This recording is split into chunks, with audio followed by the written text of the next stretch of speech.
There's a car in your past that changed everything. Not the fastest car you've driven, not the most expensive, probably not even the most reliable, but the one that taught you what driving could feel like when everything clicked. The one that made you understand why people talk about cars like they're alive, why they spend weekends in garages, why they take the long way home just because they can. You might not even own it anymore. Hell, you might not have owned it for long when you had it. But it left a mark. Because that car didn't just transport you from place to place. It transported you from thinking about driving as a necessity to understanding it as a conversation, as an art form, as something worth getting good at. And once you felt that feeling, once you knew what you were missing, you've been chasing it ever since. Chapter 1: The Awakening. Before that car, driving was just driving. You turned the key, put it in gear, pointed it where you needed to go. Cars were appliances with wheels. Transportation was a means to an end. The journey was just the annoying part between destinations. Then something happened. Maybe you borrowed a friend's car that actually had some power. Maybe you finally saved enough for something with a manual transmission. Maybe it was just an old car with character that demanded your attention instead of your indifference. Whatever it was, the first time you really drove it, not just operated it, but drove it, something clicked.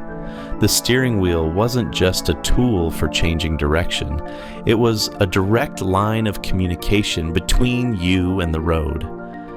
The throttle wasn't just an on-off switch.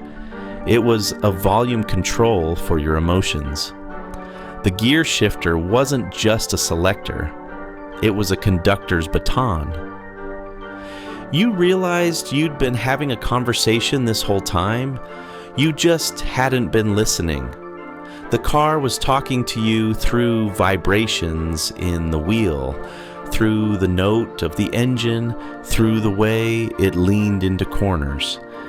And suddenly, for the first time, you were talking back. You started taking routes that made no logical sense. Going the long way became a feature, not a bug.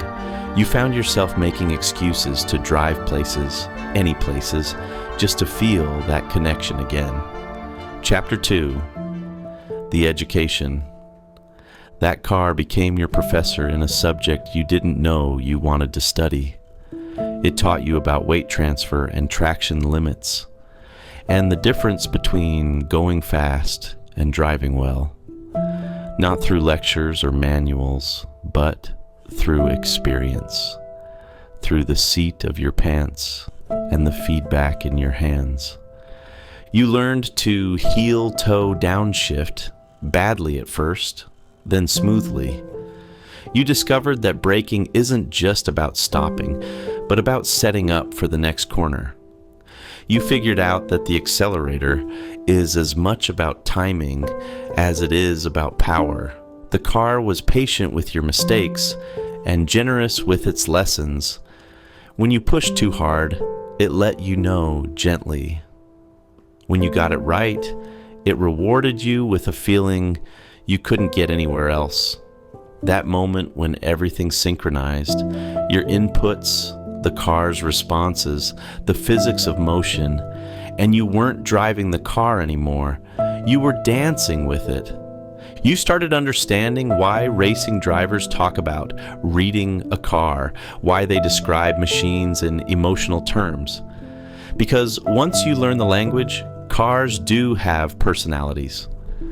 Some are eager and responsive. Others are measured and composed. Some forgive mistakes. Others demand precision. And this car, your car, was teaching you how to speak fluent automotive, how to listen to what a machine was telling you and respond appropriately, how to work with 2,000 pounds of metal and momentum instead of just commanding it around. Chapter 3. The Obsession. Once you knew what you were missing, you couldn't unknow it. Every car you drove after that got compared to the feeling that car gave you. Most came up short, not because they were objectively worse, but because they didn't engage you the same way. They didn't demand your participation. They didn't make you feel like a driver. You started seeking out cars with character, with personality, with demands. You stopped caring about creature comforts and started caring about steering feel. You stopped worrying about practicality and started prioritizing connection. You realized that a slow car driven fast is infinitely more engaging than a fast car driven slow. You joined forums. You read everything you could about driving technique. You watched racing videos not for the spectacle, but to study the inputs, the lines, the rhythm. You started thinking about track days and autocross and any excuse to push a car to its limits in a safe environment, because that car had shown you something you couldn't ignore, that driving could be transcended, that the right machine driven the right way could make you feel more alive than almost anything else, that the conversation between human and machine could be so engaging, so immediate, so rewarding, that everything else felt slow and disconnected by comparison. Chapter 4. The Standard. That car set the standard for every car that came after, not in terms of performance metrics or luxury features, but in terms of feeling. Does this car talk to me? Does it engage me? Does it make me want to drive it, or do I just want to arrive? You became a connoisseur of feedback. You could tell within minutes whether a car had soul or was just another appliance. You developed an appreciation for things other people couldn't understand. The weight of controls, the precision of responses, the honesty of communication between driver and machine. Years later, when friends ask for car advice, you don't talk about horsepower or fuel economy or resale value. You talk about how a car feels, whether it makes you want to take the long way home, whether it turns driving from a chore into a conversation, because that car taught you something fundamental, that the best cars aren't necessarily the fastest or the most expensive or the most practical. They're the ones that make you feel like a driver, the ones that engage you as a participant rather than just a passenger in your own transportation. Chapter 5. The Legacy. That car is gone now, sold, traded, maybe even scrapped. But its influence remains in every car decision you make, every route you choose, every moment you feel the steering come alive in your hands. It changed your relationship with driving permanently. It showed you that cars could be partners, not just tools, that the journey could be as important as the destination, that there's a difference between transportation and driving, and once you know that difference, you can never go back to not caring.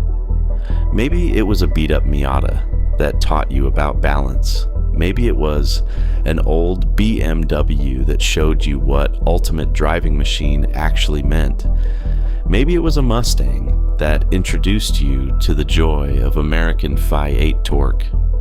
Maybe it was something completely unexpected, some car you never thought you'd love until you drove it. Whatever it was, it marked the moment you stopped being someone who drives and became a driver. When you stopped seeing cars as necessary evils and started seeing them as potential partners in one of life's great conversations. And now Every time you get behind the wheel, you're looking for that feeling again. That moment when the car stops being a machine and becomes an extension of your will. When driving stops being a task and becomes a meditation. Because once you fall in love with driving, really fall in love with it, you spend the rest of your life chasing that first high, looking for cars that speak your language, seeking out roads that deserve your attention, hoping for moments when everything aligns and you remember exactly why you fell in love in the first place. That car made you a driver, and once you're a driver for life.